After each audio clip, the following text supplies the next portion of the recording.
시편 102편입니다. 시편 102편 오늘 고난받는 자의 기도 제목이 고난받는 자의 기도고 시편 102편 2절 말씀인데 같이 읽겠습니다. 고난받는 자의 기도 시편 102편 2절 같이 읽습니다. 내가 고난당하는 날에 주의 얼굴을 내게 숨기지 마소서. 주의 귀를 내게 기울이사 내가 부르는 날에 속히 내게 응답하소서. 사실은 이제 정확히 이제 우리가 직역하면 내가 고난당하는 날에 당신의 얼굴을 내게 숨기지 마옵소서. 당신의 귀를 내게 기울이사 내가 부르짖는 날에 속히 내게 응답하소서. 이렇게 이제 다이 하는 게 당신인데 이제 우리는 그냥 다 주로 해버렸죠. 앞에가 오 주여 1절에 오 주여 이게 내 기도를 들어서도 오 주여 이게 나오니까 당신의 귀를 당신 얼굴을 당신의 귀를 이렇게 해죠. 오늘 어쨌든 고난의 날에 고난받는 자의 기도입니다. 잠깐 기도합시다. 이대하시고 거룩하신 주 하나님 아버지, 이 말씀에 기름 부어주시고 저희 혼에 무엇보다 주의 영을 충만케 하시며 이 말씀을 들을 때 믿음으로 잘 결합하고 마음에 잘 받아서 아버지 선한 마음에 정직한 마음에 말씀을 받아서 또 주님께서 충분한 수분을 공급해 주셨어. 또 이 세상의 염려, 재물과 또 쾌락과 이런 것들이 말씀에 숨을 막지 못하도록 하셔서 또 마귀가 속여와도 빼앗아가지 못하게 하시고 또 마음에서 말씀이 흘러나가지 않도록 주님 지켜보호하셔서 이 모든 말씀들이 선한 열매를 맺도록 도우시고 풍성한 열매를 맺어서 주님께 기쁨과 영광이 되게 해 주시옵시기를 원합니다. 전능자주 하나님 이 시간도 주의 말씀이 은혜롭고 권능있고 영감 있게 잘 선포되도록 해주시옵소서. 아버지 하나님 지금도 이 말씀 듣는 모든 혼들을 기억하시옵소서. 아버지 하나님 또 여러 가지 사정으로 인해서 또 이 온라인으로 예배를 드리는 혼들도 있습니다. 주님께서 그들의 혼을 좀 불쌍히 여기시고 아버지 여러 갑절의 은혜를 베풀어 주시옵소서. 사랑 아버지 하나님께 도와주십시오. 감사드리며 주의 성기도 합니다. 아멘. 오늘 공부할 시편은 102편인데 표제가 있죠. 고난받는 자에게도 그가 짓눌려 그의 불평을 주 앞에 쏟아낼 때 드리는 기도. 쏟아낼 때 이렇게 돼 있는데 우리말 특성상 이제 영어와 어순이 달라서 그가 짓눌려 그의 불평을 주 앞에 쏟아낼 때 드린 고난받는 자에게도 이렇게 이제 번역을 하는 거예요. 이게 이제 직역을 못하니까 이렇게 이렇게 하는 거죠. 어순을 맞춰서. 이 시는 뭐냐? 고난받는 자의 기도로 신약에서는 고린도후서의 내용과 거의 같습니다. 신약에서 크리스천들의 본이 되는 사람 하나 있죠. 예수님께서 나를 따르라 했는데 예수님 외에 나를 따르라고 말한 한 사도가 있어요. 베드로도 아니고 야고보도 아니고 요한도 아닙니다. 누구죠? 바울이에요. 근데 바울이 예수를 따라야지 왜 나를 따르라 그랬겠어요? 그건 뭐냐면 예수를 따른 자의 본이다 이 말입니다. 예수를 믿는 게 어떻게 믿는 것이냐? 예수를 따르는 건 제자들의 본이 되는 사람이. 물론 우리 당연히 예수를 따라야 되는데 예수를 따른 대표적인 사람이 누구냐? 그러면 예수를 따른 사람이 누구냐? 예수를 가장 잘 따랐다는 사람 어떻게 예수를 따르면 되느냐? 누구처럼 예수를 따르면 되느냐 하면 사도 바울처럼 이렇게 된 거예요. 그래서 사도 바울이 나를 따르라 이렇게 말한 거죠. 근데 이 사도 바울의 그 자서전격인 성격이 하나 성경이 한 권 있습니다. 사도 바울의 자서전적인 성경. 이게 고린도후서예요. 고린도후서가 이 고난받는 자의 기도라, 고난받는 자의 어떤 그거란 말이죠. 그래서 고린도후서에서 나오는 한 사람이 이 받은 고난에 대해 잠깐 살펴보고 시편을 가겠습니다. 고린도후서 11장 23절에서 27절입니다. 뒤로 잠깐 넘기셔서 고린도후서 11장 23절에서 27절인데 그들이 그리스도의 사역자냐 내가 그리스도인 자처럼 말하거냐 나는 더욱 그러하도다. 내가 수고를 더욱 넘치도록 하고 매도 지나치게 맞고 감옥에도 더 자주 갇히고 여러 번 죽을 뻔하였으니 내가 유대인들로부터 망언에서 하나 뺀 매를 5번 맞았으며 3번 몽둥이로 맞고 1번 돌로 맞고 3번 파선을 당하여 한밤과 한낮을 기품 속에 있었으며 자주 여행하면서 물들의 위험과 강도들의 위험과 내동포로 인한 위험과 이교도들로 인한 위험과 도시에서 위험과 강야에서 위험과 바다에서 위험과 거지 형제들 가운데서 위험을 당하였고 또 지치고 아프고 여러 번 밤을 새우고 굶주리고 목마르고 여러 번 금식하고 추위를 당하고 헐벗었노라. 어때요? 고난 받는 자 맞죠? 이 정도면 주와 복음을 위해서 부름받아 신실하게 일했던 한 사람에 대한 기록입니다. 그런 결국 로마에서 죽임을 당했습니다. 크리스천으로서 산다는 것은 고난으로 점철된 삶을 살게 된다는 뜻입니다. 그리스도 안에서 경건하게 살고자 하는 자는 반드시 박해를 받습니다. 성경 어디에도 성도들의 삶은 편안하다, 안락하다, 즐거움이 가득하다 이렇게 말하지 않습니다. 그와 반대로 성경은 뭐라 말하느냐? 사도행전 14장 22절에 또 우리가 반드시 많은 환난을 거쳐 하나님의 왕국에 들어가야 하리라. 우리가 반드시 많은 환난을 거쳐 반드시 한 구절 더 데살로니가 전서 3장 3절 아무도 이런 고난들로 인해 흔들리지 아니하게 하려 함이라. 우리가 이런 고난들을 받도록 정해진 줄을 너희 자신이 아느니라. 이런 고난들을 받도록 정해졌다. 우리는 반드시 고난을 받아야 되고 반드시 계속 나오는 말이 must란 말이죠. 그리고 이런 고난을 받도록 정해진 자들이다. 성경은 구원 예정이 아니라 성도들의 고난 예정을 가르치고 변화 예정을 가르친다. 성경에서 예정론 하면 뭐죠?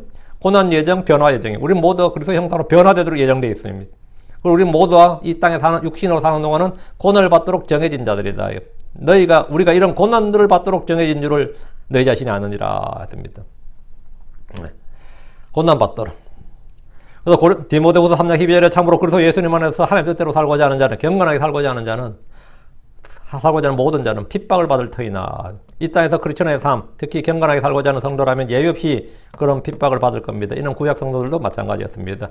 의로운 아벨이 사악한 자에게 죽임을 당했던 것을 시작으로 대언자들이 받았던 핍박은 성경 속에 흐르는 도도한 역사의 물줄기입니다. 욥이 받았던 고난은 모든 성도들에게 인내의 본입니다. 의로운 요셉은 고난을 받았고 다윗 역시 극심한 고난을 받았습니다. 그래서 이 고난의 풀무를 통과했던 사람들이다 말이죠. 그럼 우리가 고난을 받을 때 해야 될 일이 뭡니까? 고난 받을 때가 난 뭘 해야 되죠? 첫째, 감사해야 됩니다. 왜? 성경이 모든 일에서 감사하라, 모든 일 가운데서 감사하라 했어요. 우리 언제나 모든 일에서 모든 일로 감사해야 됩니다. 데살로니가전서 5장 18절에 모든 일에 감사하라, 이것이 그리스도 예수님 안에서 너희에 대한 하나님의 뜻이니라 했습니다.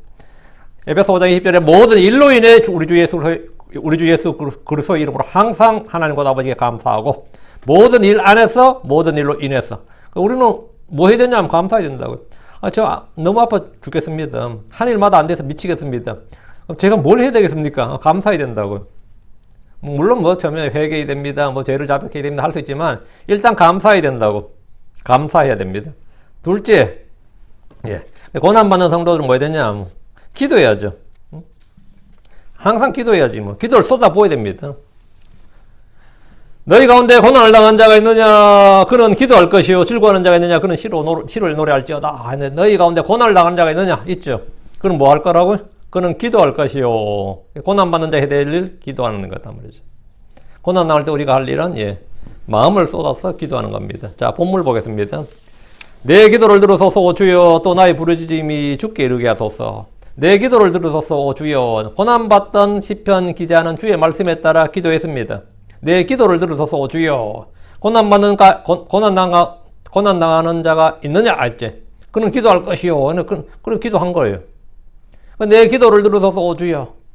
고난받던 시편 기자는 주의 말씀에 따라 기도했고, 내 기도를 들으소서 오 주여. 고난 중에 처한 성도라면 누구라도 자신도 모르게 주를 찾고 부르짖어 기도하게 됩니다. 본능입니다. 그런데 고난이 해결되지 않고 계속되면 내가 기도를 하는데 뭐 해결이 안 돼요. 그러면 그것이 뭐가 되냐? 여기 이제 분기점이야. 불평으로 흐르게 되는, 이 고난을 당하고 있는데 계속 기도하라고 했는데 이 불평으로 흐르게 된다고. 이때 감사를 해야 되는데 불평으로 흐르게 됩니다. 이런 때 우리는 오래 참고 인내로 견뎌야 됩니다. 감사해야 됩니다. 그리고 그 일을 주께 맡겨야 됩니다. 잠언 16장 3절에 내 일들을 주께 맡기라. 그리하면 내가 생각하는 것들이 굳게 세워지리라. 시편 55편 22절에 내 짐을 주께 던지라. 그러면 그분께서 너를 붙드시라. 그분께서 의로운 자가 흔들리는 것을 결코 허락하지 아니하시리라. 그는 내 일들을 주께 맡기라. 내 짐을 주께 던지라. 시편 기자는 지금 주께 기도하면서 자신의 기도를 들어달라고 구하고 있습니다. 오 주여, 또 나의 부르짖음 주께 이르게 하소서. 내 부르짖음이 주님께 도달하게. 우리가 한국말 옛날 한자 쓰는 분들은 주님께 상달되는 기도. 상달이 뭐죠? 윗상태의 달, 도달하다. 주님께 도달하는, 주님께 가는. 내 부르짖음이 주께 이르게 하소서. 이르게, 이게 상달이에요, 상달. 내 부르짖음이 주께 이르게 하소서. 시편 기자는 나의 부르짖음이 주께 이르게 해달라고 했는데 어떤 기도는 주께 가지한 것입니다. 어떤 기도는 주께서 싫어하시는 겁니다. 어떤 기도는 주께서 듣지 않으시는 기도입니다. 주께서 들으시고 받으시고 기뻐하시는 기도를 해야 됩니다. 주의 뜻대로 하는 기도는 영적 희생물이요 주 앞에 드리는 향입니다. 내 부르짖음에 주께서 귀를 기울이시고 주 앞에 가까이 이르고 주께서 주의를 기울이시는 기도가 되도록 해야 됩니다. 믿음의 기도, 주 예수님의 이름으로 드린 기도, 하나님의 뜻대로 하는 기도, 필요를 구하는 기도는 주께서 들으시고 응답하시는 기도입니다. 그래서 내가 마음을 낮춰서 절박하게 하는 기도는 주님이 들으시는 기도예요. 2절입니다. 2절. 내가 고난당하는 그날에 당신의 얼굴을 나로부터 숨기지 마소서. 당신의 귀를 내게 기울이소서. 내가 부르는 그날 내게 속히 응답하소서. 이게 기도를 위한 기도죠. 시편에 엄청나게 많이 나옵니다. 내가 기도를 하는데 그냥 내가 기도의 내용만 쭉 말한 게 아니라 내가 하는 기도를 좀 들어달라고. 기도를 위한 기도. 내 기도 좀 들어달라는 기도를 하는 거지. 내가 하는 기도에 좀 응답 좀 해달라는 거예요.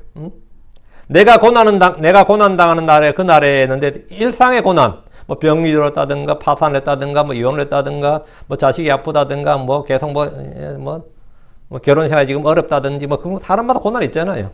내가 하는 일이 잘 안 풀린다든가 이런 내가 고난 당하는 그날에 이게 일상의 고난도 되고 내가 고난 당하는 그날에 할 때 이게 예언적으로 말하면 이제 야곱의 고난, 대환란 이게 주의 날이 되는 거죠.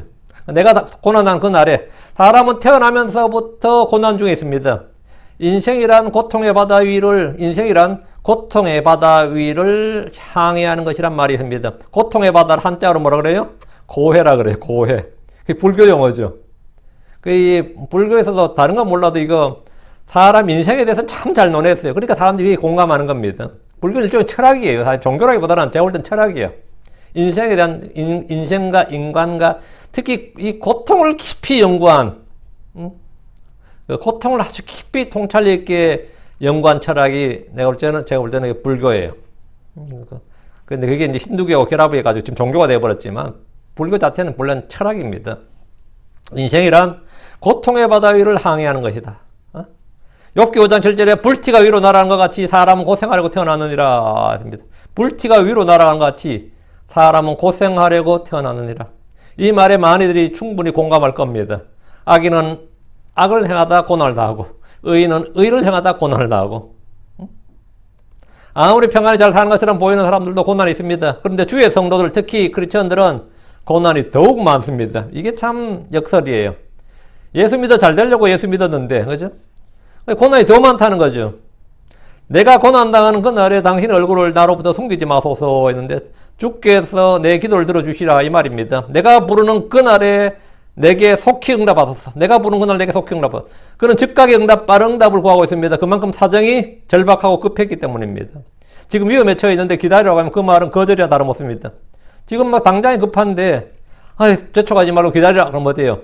기다리란 말은 죽으란 말과 같은 거단 말이에요.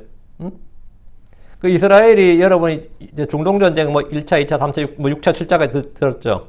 그 중에 이집트하고 한 번에 싸우면 이스라엘이 완전히 졌던 전쟁이었어요. 다 승리한 게 아닙니다. 근데 미국이 와가지고 도와달라고 막 했는데 미국이 기다려 그랬거든요.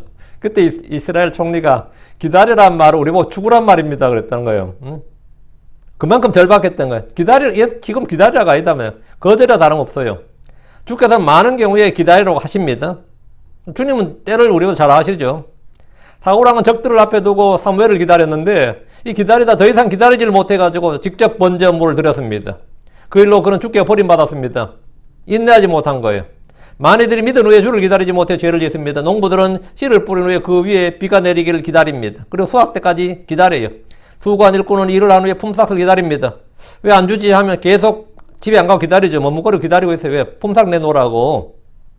돈 줄 때까지 기다린다고. 군대에 간 군인들은 휴가나 저녁을 기다립니다. 광야 이스라엘은 그분께서 행하신 일들을 잊어버리고 그분의 계획을 기다리지 않았습니다. 조급함과 초조함과 불안과 염려는 주님으로부터 오는 것이 아닙니다. 그 시편 37편 7절에 주 안에서 안식하라. 그는 그리고 인내하며 그분을 기다리라. 그 얘기를 해서 형통한 그로 인해 사악한 깨를 이루는 사람을 인해 내 스스로 초조해하지 말지어다. 안식하라, 인내하라, 그분을 기다리라. 그분을 기다리라. 근데 진짜 속 타고 속이 새까맣게 탄다 이런 거 많이 있어요. 여러분 인생에 급박한 일이 있는데 잘 안 풀릴 때 속이 탁 막 타들어가는 그런 경험이 있어요, 없어요? 저는 많이 있는데 속이 타들어가지. 그리고 여기 진짜 마음에 진짜 짐이 진짜 뭐 돌덩이가 하나 있는 것 같다 이런 말을 하잖아요. 주 안에서 안식하라. 그리고 인내하며 그분을 기다리라. 그분을 기다리라. 우리는 주 예수로 오심을 기다립니다. 우리가 보지 못하는 것을 바라며 인내로 그것을 기다립니다. 우리는 하나님의 날이 오는 것을 기다립니다. 우리는 그분의 약속에 따라 의가 가는 새하늘과 새 땅을 기다립니다. 우리는 우리가 변화될 그 날을 기다립니다. 우리는 그래서 영광스러운 나타나심을 기다립니다. 구원받은 크리스천들은 또 기다린 자들입니다. 크리스천은 뭐냐? 기다린 자들이에요. 믿는 자들이 크리스천이죠. 가장 대표적인 말은 믿는 자들이에요. 우리는 이기는 자들 그것도 크리스천을 나타내는 말이고 구원받은 자들, 믿는 자들, 크리스천 그리고 주의 재림을, 주의 오심을 기다린 자들, 의의 소망을 우리는 기다린 자들. 그러면서 우리는 속히 빠르게 주님 응답을 촉구하는 기도를 해야 할 때가 많이 있습니다. 그게 인생이에요. 그게 인생이라고. 절박한 상황에서 이 기다릴 수 없는 경우가 많이 있기 때문입니다. 그 외에는 이 마음으로 이 소망 중에 인내하며 기다려야 됩니다. 자, 3절입니다. 이는 내 날들이 연기같이 소멸되며 내 뼈들이 화로같이 탔음이니이다. 이 정도면 어느 정도의 고난이었을 것 같아요. 이 3절의 표현에 따르면. 이게 과장법이 아니라면 말이죠. 진짜 인생 거의 막간 상태나 그죠? 3절. 이는 내 날들이 연기같이 소멸되며 내 뼈들이 화로같이 탔음이니이다. 연기같이란 말은 순식간에 사라지는 것, 보였다 금방 없어진 걸 말합니다. 연기는 불로 뭔가를 태울 때 발생하는 것으로 뭔가를 표시하기도 합니다. 탄 위에 불을 떼서 위험을 알리는 봉화는 불을 보여주는 게 아니죠. 멀리서도 연기를 볼 수 있게 하는 거죠. 연기를. 화산이 폭발하면 멀리 있는 사람들은 솟아오른 불길을 보는 것이 아니라 연기를 보고 그곳에 큰 불이 난 걸 알 수 있습니다. 이는 내 날들이 연기같이 소멸되면 내 날들이 연기 같다는 것은 불타 없어져 버린 것. 불타 없어져 버린 것 같다 이 말입니다. 연기같이 소멸되었다는 것은 허무하게 사라져버린 날들을 말합니다. 우리 인생을 돌아볼 때 수십 년을 고생하며 살았지만 아무것도 남은 것이 없다는 생각을 할 때가 많습니다. 전도설장 2절에 선포자가 이르되 헛되고 헛되며 헛되고 헛되니 모든 것이 헛되도다. 이 말씀은 인생을 좀 사는 사람들이라면 누구나 다 공감할 겁니다. 호의도 거짓되고 아름다운 것도 헛됩니다. 내 수고가 헛되고 고통의 빵을 먹는 것도 헛되고 쾌락도 헛되고 모든 것이 헛됩니다. 전도설장 14절에 내가 해 아래서 이루어진 모든 일들을 보았는데 보라 모든 것이 헛되며 영을 괴롭게 하는 것이로다 했습니다. 그러나 크리스천들에게는 헛된 것이 없습니다. 여러분이 막 잘 살았어. 인생제 성공했어. 그 늙어서도 나는 뭐 국가연금 같은 거 보험 것도 안 하고 번 돈으로 충분히 먹고 사는데 그 사람에게 가장 위험한 게 뭘 같아요? 예, 그가 번 돈이에요. 응? 그 누가 노려? 자식들이 노려. 어? 내 생명을 가장 위협하는 게 내가 번 돈이야. 진짜 헛되죠. 진짜 헛되라고. 그리고 모든 것이 헛되며 영을 괴롭게 하는 것이 생각만 해도 영이 괴롭다 이거죠. 저는 제가 이 서울에 살 때 자취방 하나 얻었는데 노인이 사는데 그 노인이 그 연세에도 불구하고 아주 정정하시더라고요. 정정한데 서교동이었으니까 집이 굉장히 좋아요. 그 집이 25억이 넘는다. 그 당시 시가로. 그 당시 시가로 25억이 넘는 집이라고 하더라고요. 자식들 계속 찾아와요. 명절 날은 엄청 싸워요. 사전 상속 좀 해달라고. 응? 사전 상속 좀 해달라고. 야, 그래가지고 진짜 대판 싸운데 오면 엄청나더라고요. 응. 그래, 영을 괴롭게 하는 거죠. 마음이 괴롭잖아요. 응? 해줄 수도 없고 안 해줄 수도 없고 괴로워. 우리는 우리가 행한 것들을 모두 주께 받기 때문입니다. 계시록 고린도서 15장 58절에 그러므로 내 사랑 형제들아 너희는 굳게 서서 흔들리지 말고 항상 주의를 넘치게 하라. 너희 수고가 주 안에서 헛되지 않는 줄을 너희가 아느니라. 크리스천들은 뭐냐? 헛된 것이 없다. 그리스도 안에서 행하는 모든 일들 수고는 헛된 것이 없다. 해 아래서 한 모든 것이 헛되고 영을 괴롭게 한 건데 여러분 주를 위해서 한 일이 헛되냐? 헛되지 않습니다. 내가 평생을 전도일 돌렸는데 구원받았다는 사람 하나 없고 교회 찾아온 사람 한 명 없어도 그게 헛된 일이냐? 그건 아무도 모르는 일이에요. 헛되지 않습니다. 내가 설교를 몇십 년간, 전 지금 5,000편을 넘게 설교를 했습니다. 20년 넘게. 내가 생각도 많이 했어. 응? 근데, 사람 몇 명 있어. 어? 그리고 이게 뭐, 실패냐? 저는 전혀 그렇게 생각하지 않습니다. 응? 헛된 것이 하나도 없다 이거예요. 응?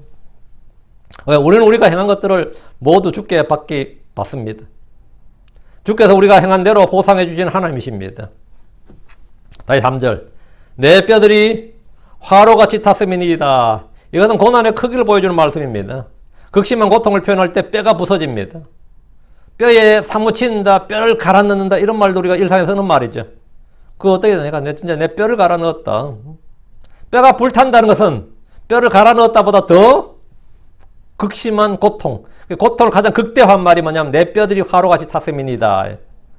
한국 사람들은 애간장이 탄다 이런 표현을 많이 쓰고요. 심장이 뭐 녹는다 이런 표현도 쓰고 속이 타들어간다 이런 표현을 쓰는데 뼈가 타들어간다. 그런데 안 하고 뼈에 쐐긴다 이런 말은 잘 쓰고 뼈에 사무친다는 말도 쓰고 뼈가 부서진다 이런 말도 쓰긴 하네요. 그러니까 뼈가 불탄다 이 말은 이제 성경적 표현인데 유대인들은 좀 흔한 표현이었던 것 같아요. 아주 고통을 가장 극대화한 표현이 뭐냐면 뼈가 불탄다. 내 뼈들이 화로같이 탔음이니이다. 이것은 산채로 불 속에 던져지는 그런 고통입니다. 소돔과 고모라에 있던 사람들이 어느 날 하늘에서 비같이 내린 불로 이 고통을 당하고 죽었습니다. 아론의 두 아들이 주 앞에서 이상한 불을 들었다가 이런 죽임을 당했습니다. 엘리야를 잡으러 왔던 왕의 군대가 불에 사서 죽었습니다. 2차 세계대전 때 미국은 일본의 소위탄, 그러니까 네이팜탄, 소위탄을 투입해서 도시를 통째로 불태워버렸는데 10만 명 이상 민간인이 사망하고 100만 명 이상의 이재민이 발생했습니다. 그 소위탄은 그 위력이 너무나 커서 물로 불을 끌 수가 없었고 사람들이 붙으면 뼈들이 화로같이 탔습니다. 이것은 사람이 느낄 수 있는 고통 중에서 가장 큰 고통입니다. 불이 붙어서 이게 꺼지질 않는 거예요. 다 살 때까지. 지금은 이제 금지, 전쟁에서 사용 금지 무기로 됐는데 너무나 잔인했어요. 너무나 끔찍했고. 시편 기자가 한 이 말로 우리는 그가 느끼는 고통의 정도 크기를 가늠해 볼 수 있습니다. 4절입니다. 내 마음이 얻어맞아 또 풀같이 시들었나이다. 그리하여 내가 빵 먹는 것도 있나이다. 사람의 몸과 마찬가지로 영과 마음도 상할 수 있습니다. 얻어맞을 수 있고 찢어질 수 있고 부패할 수도 있습니다. 몸과 마음은 다르지 않습니다. 몸이 찢어질 수 있는 것처럼 마음도 찢어질 수 있고 몸이 부서질 수 있는 것처럼 마음도 부서질 수 있어요. 몸에 금이 가는 것처럼 마음도 금이 갈 수 있습니다. 몸이 병균으로 썩으면 어때? 잘라내죠. 몸이 부패할 수 있는 것처럼 마음도 부패할 수 있습니다. 내 마음이 얻어맞아 라고 했는데 물리적으로 몸을 얻어맞는 것과 같이 마음도 맞을 수 있고 부서질 수 있고 억눌릴 수 있습니다. 어떤 이는 몸이 상하는 것보다 마음이 상하는 것이 더 아프다고 합니다. 입에서 나가는 말은, 우리가 하는 이 말은 때로는 칼이고 화살이고 불이요 독이요 채찍입니다.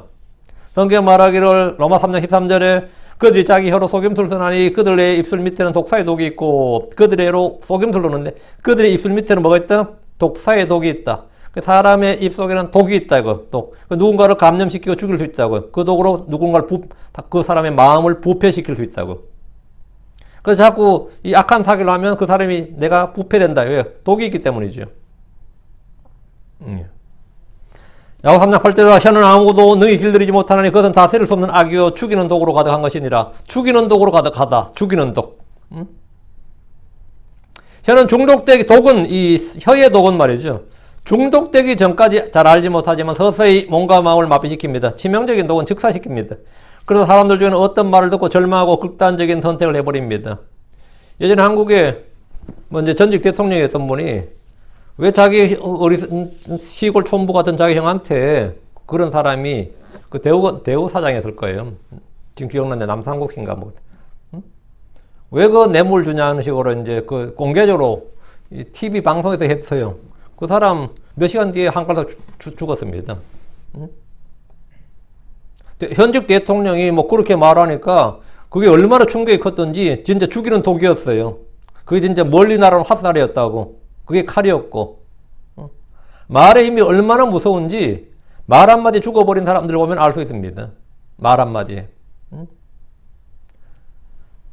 어떤 조사를 하는데, 예비조사를 하는데, 조사하면 다 나와요. 그러면 형량이 만만치 않을 것이요. 이 한마디에 죽은 사람도 있어요. 이 사람들이 기어코 날 엮어 넣으려는 것 같다. 내가 피할 길이 없겠구나 해가지고. 왜? 평생 공무원 했던 사람들은 말이에요. 그런데 엮여 들어가면 연금이 없어져요. 연금이 있어야지 자식들, 가족들 먹고 살 거 아니야. 내 하나 죽어서 연금을 지키는 겁니다. 그 공무원들이 왜 그렇게 자살 자주 하는지 아세요? 은퇴한 공무원들이? 너무 쉽게, 우리가 생각할 때 너무 쉽게 자살한다 싶은 사람도 있죠. 대부분 다 연금입니다. 연금 지키기 위해서입니다. 그 말 한마디에 죽어버려요.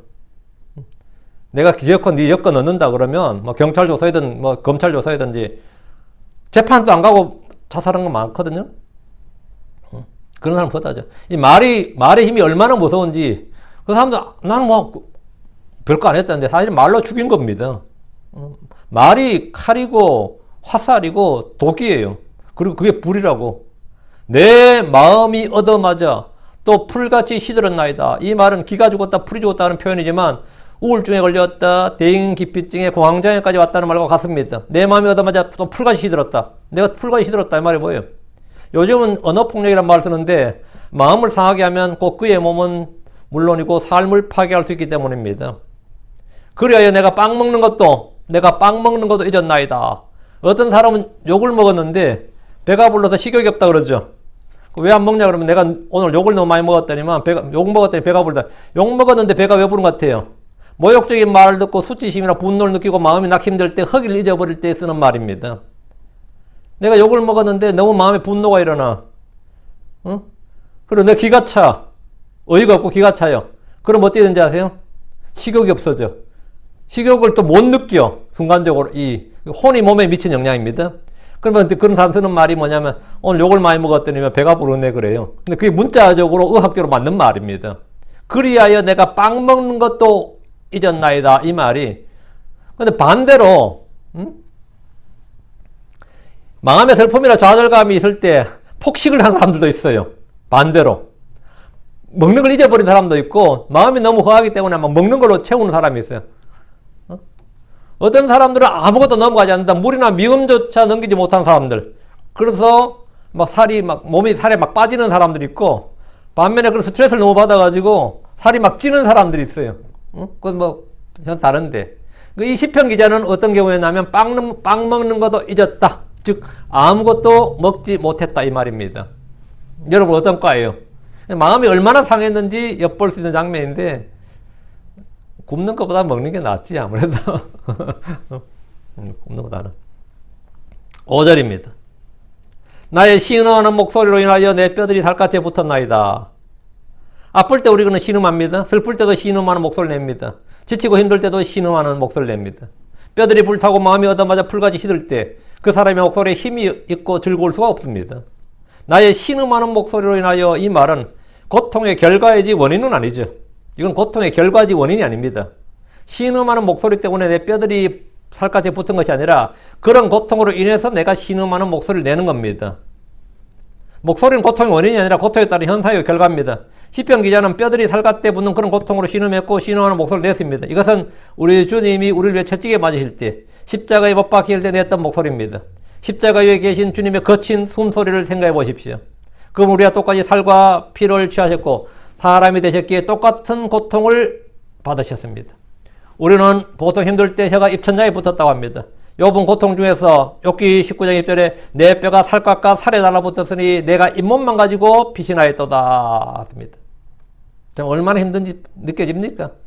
이런데 이런 걸 읽을 때 이게 좀 느껴져야 이게 공감 능력이에요. 성경 읽을 때 이게 이 심정이 느껴져야 돼요. 고난 중에 있던 이스라엘은 여레미야 4장 8절에 이제는 그들의 얼굴이 숯보다 검음으로 거리에서 그들을 알아볼 수 없으며 그들의 살갗이 뼈에 붙고 말라서 나무 톱밥같이 되었도다. 그들의 얼굴이 숯보다 검음으로 영양실조죠. 숯보다 검다는 건 영양실조예요. 거리에서 그들을 알아볼 수 없으며 내가 그 사람이다 그런다. 어이구 왜 이래 됐냐고. 얼굴이 아주 엉망이 됐단 말이지. 그들의 살갗이 뼈에 붙고 말라서 나무 톱밥같이 되었도다. 그죠? 기근이에요. 먹을 게 없는 거예요. 야, 뼈가, 우리도 가끔마다 아프리카에 뭐 기근, 뭐 그런 거 이제 뭐 모금하기 위해서 막 사진, 막 자극적인 사진 많이 내보내잖아요. 여러분 도네이션 하라고 하면서. 그러면 막 진짜 뼈만 상한, 뼈만 살갗이 뼈에 달라붙은 그런 사진들 주로 많이 내보내죠. 여기 나온 말이 그들의 살갗이 뼈에 붙고 말라서 나무 토막같이 되었다. 이것은 대환란대 성도들의 모습이기도 합니다. 왜? 짐승 형상으로 짐승의 표를 받은 사람은 물건을 사고 파지 못하니까 이렇게 되는 거죠. 빵 한 조각을 얻기 위해서 생명 위협을 무릅쓰나이다. 뭐 이런 거 있잖아요. 이게 다 이런 말씀이죠.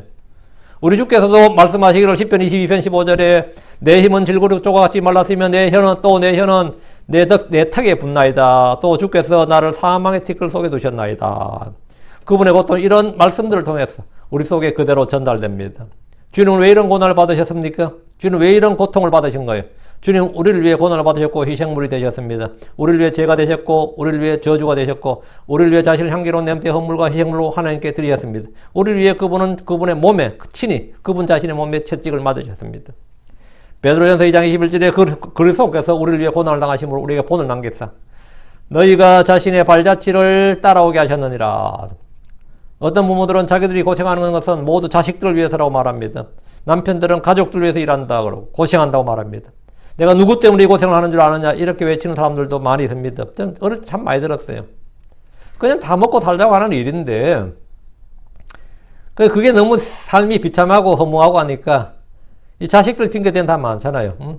내가 다 니들 위해 내가 뭐 내 영화 보자고 일하냐 다 니들 먹여 살리려고 이 짓 하는 거 아니냐 이 일을 하는 거 아니냐 부모의 노고를 알아야 된다 이런 거가 이 효도를 강요하는 분들 있죠. 부모의 은혜, 음공을 잊지 말라. 뭐 이렇게 어릴 때부터 이제 교육을 잘 시키는 분들이 있거든요. 실제로 그런 분들 많았어요. 저도 뭐, 저희 할머니가 보면 나한테 맨날 그런 이야기 많이 했어요. 너희들 위해. 난 그래 별로 동감 안 하는데, 뭐, 나를 위해 사겠나. 다들 뭐, 내가 그냥 살다 보니까 내가 살려고 하다 보니 그렇게 하는 건데도. 근데 예수님은 정말 우리를 위해서 하셨어요. 예수님은 자신을 위해서가 아니라 다 우리를 위해서 하셨다고. 그분이 고난을 받으신 거나 죽으신 거나 죄가 되신 거나 뭐 모든 거 우리가 가난하게 되신 거나 사람이 되신 거나 뭐 지옥에 가신 거나 예수님이 행하신 모든 일은 다 뭐라고요? 우리를 위해서 한 거예요. 예수님 자신을 위해서 하는 일은 하나도 없습니다. 우리를 위해서 한 일이에요. 주께서 누구 때문에 무엇 때문에 고난을 당하시고 피를 흘리시고 죽으신 줄로 압니까? 그걸 모른다면 뭐면 철이 좀 들어야 된다고요. 철이 들어야 된다. 철 좀 들어라 그러죠. 철 좀 들어라. 그때 철이 명철이에요. 언더스탠딩. 좀 이해하고 깨달으라는 거죠. 베드로전 4장 1절에 그러므로 그리스도께서 우리를 위해 육체 안에서 고난을 당하셨은즉 그와 같이 너희도 같은 생각으로 무장하여 육체 안에서 고난을 당한 자는 이미 죄를 거쳤나니 그리스도께서 우리를 위해 육체 안에서 고난을 당하셨다. 우리를 위해 육체 안에서 고난을 당하셨다. 우리를 위해. 주님의 모든 일은 다 우리를 위해 했어요. 주님께서 한 모든 일은. 이걸 알면 이제 은혜를 아는 거고 철이 든 사람이에요. 철이 든 사람은 당연히 뭡니까? 행동이 달라져요. 철이 들면 당연히 생각이 달라지고 삶의 방식이 달라진다고 철이 들면. 언제 철들래 그런 말 하는데 철든다는 말은 그걸 이해하고 깨닫기 시작했다는 거예요. 아 진짜 엄마 아빠가 나를 위해 고생 엄청 했구나. 이런 걸 철든다 그러죠. 그거 철들면 대단한 거예요. 하나님 정말 나를 위해 죽으셨구나. 나를 위해 그 고생을 하셨구나. 그 고통을 받으셨구나. 나를 위해서 정말 주님께서 엄청난 희생을 하셨구나.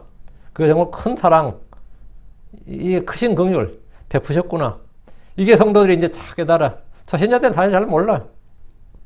근데 저는 언제부터 내가 깨닫기 시작해? 그럼 철든 거예요. 근데 예수 믿고 10년, 20년 지난 사람이 못 깨달아. 예수님께서 당신을 얼마나 사랑하셨고, 당신에서 얼마나 큰 고통을 받고, 얼마나 큰 일을 하셨는지 아냐. 솔직히 뭐, 교회에서 늘 하는 말이긴 하지만 그게 나한테 별로 실감이 안 되는 거예요. 그래서 내가 안 믿는다고 하진 않아. 예수 안 믿는다고 하진 않는데 별로 내게 그 실감이 안 된다고. 예수님께서 우리 위해서 자신의 생명을 내놓으셨단 말이에요. 근데 별로 실감이 안 돼. 여러분 실감이 나요? 별로 실감이 안 돼. 그럼 철 좀 들어라 말이에요. 깨닫는 자가 되라고요. 깨닫지 못한 자는 짐승 같은 자입니다. 짐승 같은 자는 뭐죠? 은혜를 알지 못하고 감사하지 못해요. 감사하지 못하면 당연히 찬양하지 못합니다. 하면 예배가 안 됩니다. 그 예수님께, 하나님께 경배를 드리는데 경배가 안 된다고. 그냥 종교행위, 종교의식만 되는 거, 종교의식만 그냥 따라서 일어서서 앉았다, 뭐 노래 불렀다, 기도 시간에 뭐 고개 숙였다, 뭐, 됐어, 오늘 끝이야. 진짜 이게 안 된다고. 여러분, 이게 정말 깨닫는 자가 되어야 됩니다. 자, 6절입니다. 나는 광야의 펠리컨과 싸우며 나는 사막의 올빼미 같나이다. 지금 앞에서부터 어때요? 이렇게 3절부터 시작해서 나오는 말씀들이 그 고난의 그 고통의 향기라 그럴까? 그게 정말 느껴지죠. 나는 광야의 펠리컨과 싸우며, 펠리컨 아시죠? 니모를 찾아서에 나오잖아, 펠리컨이.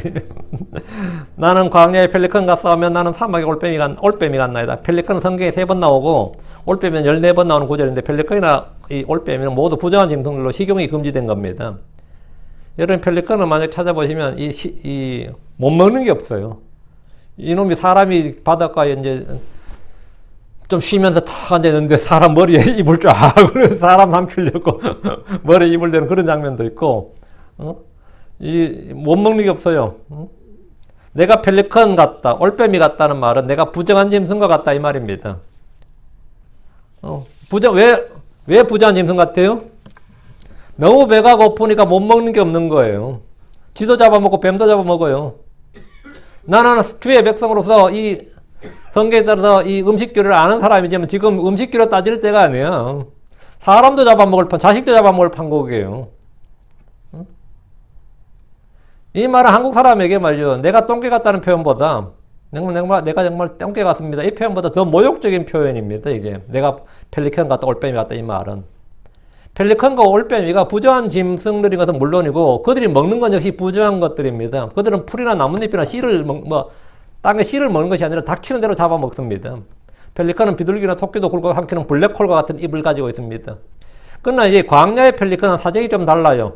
그냥 펠리컨과 싸우면 보통 지중해 바닷가나 사해 아니면 거기 갈릴리 바닷가, 갈릴리 호수에 펠리컨들은 고기를 주로 또 어부들이 버리는 고기나 아니면 실제 잡아먹고 주변에서 잡아먹고 이러면 됐죠. 요르단 강에 또 강가에 당의 펠리컨. 이게 정상이지. 그래, 그들 먹을 게 있는데 광야의 펠리컨은 사정이 완전히 다르죠. 바다나 강가나 숲의 펠리컨은 잡아먹을 것이 많지만 광야의 펠리컨은 잡아먹을 게 없어요. 모래 집어먹을 거냐고. 광야에 사는 것은 뱀이나 정갈이나 독충 같은 것인데 먹을 만한 것이 펠리컨도 없는 거예요. 식욕은 대단하고 많이 먹어야 되는데 먹을 게 없다고. 그러니까 바짝 마른 거죠. 그래서 살갗이 뼈에 달라붙는 거예요. 나는 사막의 올빼미 같나이다. 올빼미는 야행성 맹검류입니다. 올빼미가 주로 먹는 것이 설치류죠. 토끼나 날다람쥐나 두더기나 개구리도 먹을 수 있고 청둥오리나 갈매기도 잡아먹습니다. 사람이 가장 나락으로 떨어지는 경우가 뭐냐. 몸이 아픈 데다가 마음이 상하고 거기다가 먹을 것까지 없을 때. 시편 기자는 지금 자신의 처지를 생생하게 묘사하고 있는데 이게 바로 6절의 이 한마디 한 줄이 앞에서는 고통에 극대화했고 지금은 사정이 이렇다고. 이건 내 지금 처지 사정이 나는 광야의 펠리컨과 싸우며 나는 사막의 올빼미 같나이다. 이건 지금의 내 처지 사정이 지금 이 모양이다. 나는 마치 지렁이 같나이다. 어때요? 밟으면 꿈틀거리는 정도? 이런 거. 나는 지렁이 같나이다는 그런 뜻이죠. 7절입니다. 내가 깨어보니 지붕 위에 홀로 있는 한 마리 참새 같은 이다. 6절도 참 걸작인데 7절은 어때요? 내가 깨어보니 지붕 위에 홀로 있는 한 마리 참새 같은 이다. 시편 기자는 자신의 처지를 지붕 위에 홀로 있는 한 마리 참새 같다. 굉장히 시적인 표현인데 낭만적으로 보입니까? 이게 굉장히 낭만적으로 보여요? 한 마리 참새란 말은 가족도 친구도 없는 그런 외로움을 보여주는 말입니다. 어떤 이는 혼자가 더 편하다고 말합니다. 외로움 누군가를 절실히 필요하는 상태이고 홀로 있다는 것은 누군가를 필요로 하지 않는다는 거예요. 외로움과 홀로 있는 것의 차이가 뭐냐 그러면 외로움은 누군가를 필요로 하는 거고 홀로 있는 것은 누군가를 필요 없다는 거지. 혼자가 편해 이런 말 하죠. 이런 말 하는 사람들이 많습니다. 잠에서 깨서 눈을 떠보니까 아무도 없다면 외로움을 느낍니다. 현대인들은 군중 속에서도 고독을 느낍니다. 군중 속에서 고독. 이건 뭐죠? 홍수가 났는데 물이 부족하고 바다에 있는데 먹을 물이 없는 거. 이거하고 똑같은 거예요. 내가 군중 속에 있는데 외롭다고. 왜? 나와 관계를 맺는 교제의 관계에 있는 사람이 없단 말이죠. 그렇다고 누군가와 이 교제의 관계를 맺으려 하면 굉장히 불편할 수도 있고 위험할 수도 있습니다. 괜히 그 사람 아는 척하고 밥도 같이 먹는 사이가 되다 보면 또 부탁을 들어줘야 될 일도 있고 이러다 보면 이게 불편할 수도 있죠. 집까지 왕래하는 사이면 위험할 수도 있고. 그러니까 지붕 위에 홀로 있는 한 마리 참새, 여럿이 아닙니다. 한 마리 참새예요. 사람은 크리스천이 된 순간 나와 같은 영, 나와 같은 믿음의 소유자를 찾게 됩니다. 그건 당연한 거예요. 나처럼 믿는 사람이 없을까? 나와 같은 믿음을 가진 사람이 없을까? 찾게 돼요. 성도는 누구나 회중에 속해야 되고 교회에 속해야 되고 이게 바로 공동체인데 가족입니다. 이게 영적 공동체, 믿음의 가족이라 그래요. 나 홀로 신앙이란 건 없습니다. 저희가 오프라인으로 교회를 가지 못하면 이 온라인으로라도 같은 믿음을 가진 그런 사람들과 만나야 됩니다. 여기 들어와서 같이 만나야 돼요. 8절입니다. 내 원수들이 종일토록 나를 모욕하며 또 나를 대적하는데 미친 그들은 나를 대적하기로 맹세하였나이다. 거기다가 원수들까지 있네. 대적들이 있고. 주의 성도들이 세상에서 받는 모욕입니다. 주의 원수들은 이스라엘을 이긴 후에 그들을 포로 잡고 내 하나님이 어디 있느냐 이렇게 조롱을 했습니다. 시편 42편 3절에 그들이 계속해서 내게 말하길 내 하나님이 어디 있느냐 함으로 내 눈물이 밤낮으로 내 음식이 되었나이다. 네? 내 하나님 어디 있느냐 이래. 니들이 하나님 믿는다며 하나님 보호한다며 지킨다며 내 하나님 어디 있느냐 이런 거예요. 지금도 이 땅에는 많이들이 성도를 모독하며 하나님 있으면 보여달라고 합니다. 하나님 계시는데 왜 세상은 이 모양이냐, 왜 너는 그렇게 못 사느냐 이렇게 조롱하기도 합니다. 포로로 이방 땅에 붙들려서 종사를 하던 유대인들에게 그들이 하는 말은 뼈들을 찌르는 칼과 같았습니다. 그래서 마땅히 대응할 말도 없었던 거예요. 니들 하나님 그렇게 강하고 전능하시고 그렇다면 니들은 왜 버림받았느냐? 니들이 왜 너희들을 버렸느냐? 니들은 왜 여기 와서 포로 생활을 하고 있느냐? 종살이 하느냐? 여기에 대해서 그들이 할 말이 없었다 이거 말이에요. 시편 42편 10절에 내 뼈들을 찌르는 자같이 내 뼈들을 찌르는 칼같이 내 원수들이 나를 모욕하나이다. 그들이 날마다 내게 말하길 내 하나님이 어디 있느냐? 내 하나님이 어디 있느냐? 크리스천들도 간혹 이런 모독, 이런 멸치를 받을 때가 많이 있습니다. 지금도 이교도들은 그들의 하나님 어디 있느냐 조롱합니다. 시편 115편 2절에 어찌 이교도들이 그들의 하나님이 이제 어디 있느냐 말하리까? 이교도들이 그들의 하나님이 어디 있느냐? 하나님 무슨 하나님 개뿔 이런 식이에요. 하나님 무슨 내가 예수 믿는다. 예수님 보이냐? 있긴 있냐? 니를 도와주냐? 이래서 조롱할 때 뭐 내가 뭐 예를 들어 뭐 힘있고 잘 살고 하면은 뭐 영향력이 있으면 그래요. 이러면 하나님이 도와줘서 내가 지금 이렇게 되었다. 이렇게 말할 수 있다 시자고. 근데 내가 지금 뭐 비루해. 낮은 처지에 있고. 근데 하나님은 아이고 하나님 믿어서 니처럼 들 같으면 난 하나님 안 믿겠다. 이러면 내가 진짜 뼈를 때린다 그랬지. 뼈를 때린다. 자꾸 팩트로 내 뼈를 때리네. 이런 표현 쓰죠. 팩트로 뼈를 때린다 그럴 때 이 성경 표현이면 내 뼈들을 찌르는 칼같이 이게 그 말이에요. 야, 이것들이 팩트로 자꾸 나를 두들겨 패네. 이 말하고 내 뼈들을 찌르는 칼같이. 내가 그러면 이스라엘이 뭐라 그래? 바벨론의 포로가 잡혀간 이스라엘이, 아시리아의 포로 잡혀간 이스라엘이 뭐라 그러겠어요? 예, 우리가 우상숭배에서 망했습니다. 우리 우상숭배에서 하나님께 버림받았고 망했습니다. 하나님께 우리 버림받았습니다. 하나님께 버림받았는데도 믿기는 왜 믿냐? 계속해서 왜 믿냐? 왜 주를 찾냐? 그러면 또 뭐라 그럽니까? 그래서 찾아야 됩니다. 이런 식이 돼. 하나님 우리를 버리셨지만 영원히 버리지 않으시고 분노하시지만 잠시고 영원히 분노하시지 않으시고 이런 식으로 해야 되는데 그 말이 먹혀요? 안 먹히지 당연히. 사실 원수들이 모욕하는 것은 어느 정도 이해할 수 있고 참을 수 있습니다. 원수들의 모욕보다 더 큰 아픔은 뭐냐? 형제들의 모욕입니다. 이스마엘이 이삭을, 에사가 야곱을, 요셉의 형제들이 요셉을 핍박했듯이 그렇게 형제들이 원수가 되는 일이 사실 허다합니다. 육신적인 성도들은 영적인 성도를 핍박하고 모욕합니다. 이게 구약과 신약의 차이인데 구약에서는 형제들이 형제를 죽이는 일이 참 많았죠. 이제 가인과 아벨부터 그렇게 되잖아요. 가인과 아벨, 뭐 이스마엘과 이삭, 야곱과 에사와 야곱이 뭐 친한 사이는 아니잖아요. 요셉과 뭐 어때 시몬 이런 식으로 뭐 다윗과 다윗의 형제들. 다윗 형제들 뭐 엘리압 같은 사람들이 다윗을 막 호통치고 그랬잖아요. 근데 신약에서는 그 첫 번째 형제가 누굽니까?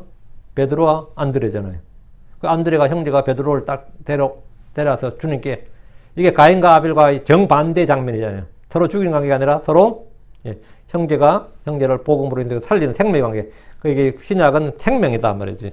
이게 복음은 생명이다. 이걸 딱 보여주고 구약은 죄로 인한 인간의 그 사망, 저주, 죄의 결과들을 쫙 보여주는데 신약은 정반대인데 사실 우리가 육신 안에 있을 때 형제가 원수가 되는 경우가 많습니다.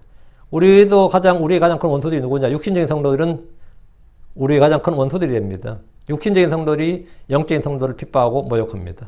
다시 8절 또 나를 대적하는데 미친 그들은 나를 대적하기로 맹세하였나이다. 맹세하였다. 예수님을 죽인 것은 동족 유대인들이었고 유대교에 미친 사람들이었습니다. 스데반을 죽인 사람들은 무관심한 사람들이 아니에요. 유대교에 열심인 사람들이었습니다. 성경 신자들을 죽인 사람들은 가톨릭 신자들이었습니다. 나를 대적하는데 미친 그들은 형제들이라 불리는 이들 중에서 많습니다. 사도 바울을 죽이기로 맹세하고 금식했던 사람들은 다 유대인들, 열정적인 유대인들이었습니다. 그들은 바울을 죽이기까지 아무것도 먹지 않겠다고 맹세했는데 그럼 바울 못 죽였죠. 언제까지 굶었을지 금식했는지 모르겠어요. 바울을 대적하기로 맹세했으며 그들은 이것이 하나님을 섬기는 것이라고 생각했습니다. 요한복음 16장 2절에 그들이 너희를 회당들에서 내쫓을 것이요 참으로 때가 이르면 너희를 죽이는 자마다 자기가 하나님을 섬긴다고 생각하리라. 죽이는 자마다 자기가 하나님을 섬긴다고 생각하리라. 죄인들이 종교적 확신을 가질 때 그들은 전쟁이나 테러나 폭력이나 살인, 방화는 물론이고 무슨 짓이든 양심에 거리낌 없이 담대하게 할 수 있습니다. 크리스천들을 잡아 죽이던 종교 경찰들은 사람을 고문하고 죽인 일을 하면서 하나님의 일을 한다고 생각합니다. 이것이 마지막 날에 있을 일들 중에 하나입니다. 우리가 수호자다. 믿음의 수호자라. 이래 생각하지 우리가 살인자다. 이래 생각하진 않아요. 9절입니다. 9절. 이는 내가 죄를 빵같이 먹어 싸우며 또 마실 것에 눈물을 섞었음이니이다. 시편 기자가 죄를 먹었다는 말은 문자 그대로 죄를 식사로 먹은 것은 아닙니다. 죄와 배옷은 회개와 금식, 슬픔과 애곡을 표할 때 쓰는 겁니다. 죄를 먹는다는 것은 수치와 모욕과 슬픔과 애곡을 다 감당한다 이 말입니다. 눈물 젖은 빵을 먹는다는 말은 고통의 일상을 비유한 것이라면 죄를 빵같이 먹는다는 것은 고통과 애곡이 그의 빵과 음료가 되었다는 겁니다. 욥처럼 죄에 앉아 우는 것, 다음 말이 자기 머리를 죄에 뒤집어 쓰고 죄를 뒤집어 쓰고 입었던 채색 옷을 찢고 손을 머리에 얹고 크게 울었던 것이나 같이 이런 것 그런 것 같이 내가 죄를 빵같이 먹었다는 겁니다.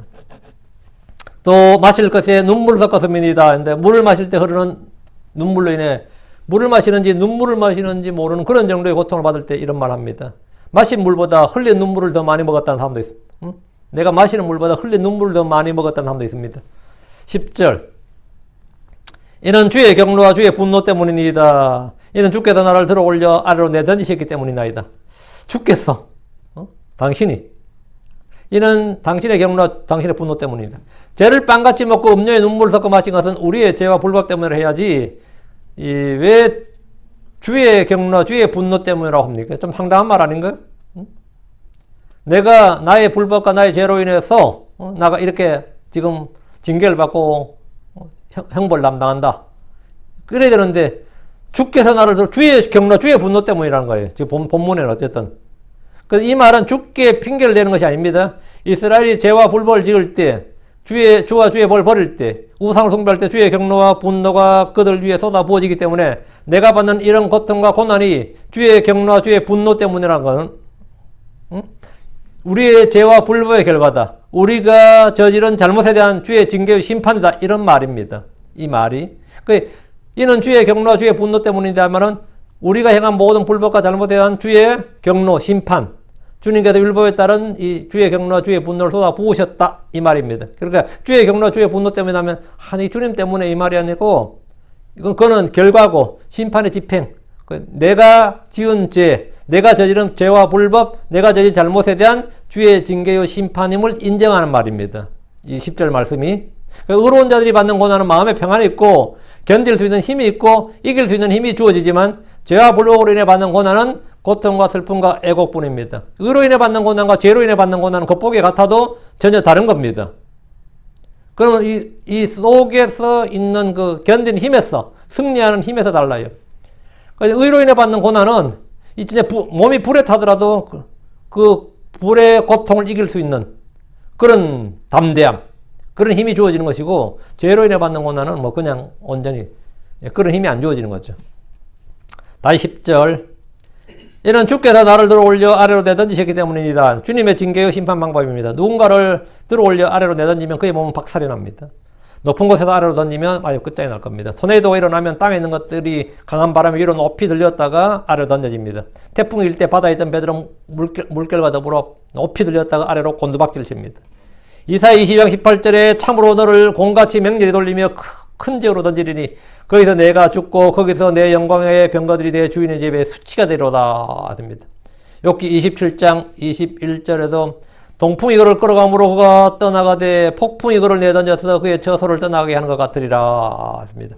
이스라엘은 다윗과 솔로몬 시대에 세계 최강의 국가로 높이 솟아올랐다가 아시리아와 바빌론에 완전히 멸망하고 말았습니다.